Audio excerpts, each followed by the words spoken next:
La troisième session du comité conjoint en matière de commerce et d'investissement en Afrique du Sud et au Bénin a lieu les 30 et 31 août à la salle Fleuve Jaune du ministère des Affaires étrangères et de la coopération. Ce comité, créé le 20 octobre 2010, vise à renforcer la coopération économique et commerciale entre le Bénin et l'Afrique du Sud.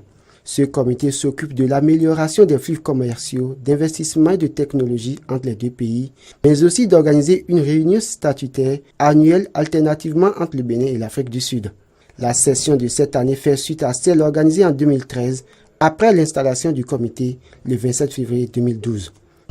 Il est vrai que le défi de la mondialisation oblige les pays africains à mieux penser et à mieux construire non seulement l'intégration, mais aussi la compétitivité de leur économie.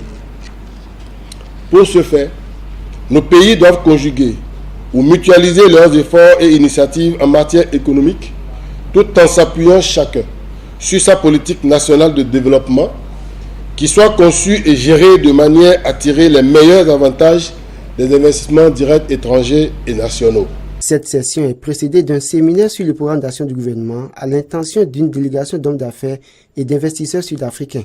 Pour Moza Tabizo, chef de la délégation sud-africaine, ce comité permettra de trouver des solutions pour la facilitation des affaires entre les deux pays.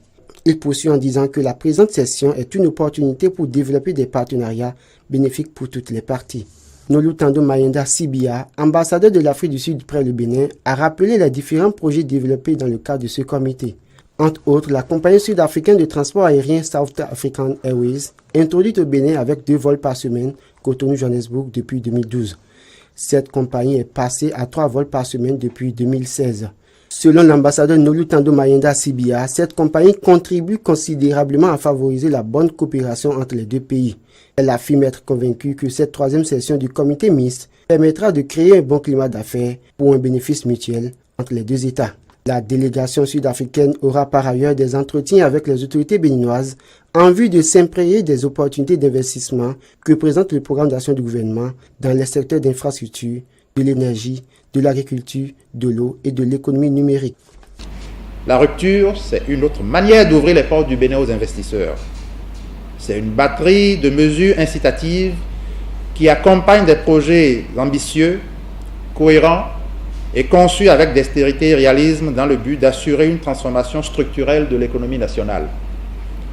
Le Bénin révélé, c'est un programme avec des axes stratégiques précis et clairs, décliné en projets phares, en projets prioritaires, ouvert au financement privé à hauteur de 61% de l'ensemble des financements nécessaires à sa réalisation, avec une place de choix réservée aux partenariats public-privé. Les gouvernements béninois et sud-africains attendent des réflexions prospectives et hardies, ainsi que des propositions imaginatives et réalistes qui permettent enfin d'exploiter l'énorme potentiel de coopération qui existe entre les deux pays pour le bonheur de leur population. La mission commerciale sud-africaine discutera également avec les acteurs du secteur privé béninois en vue d'établir des partenariats d'affaires avec leurs homologues béninois en quête de financement pour leurs projets ou d'opportunités d'investissement en Afrique du Sud.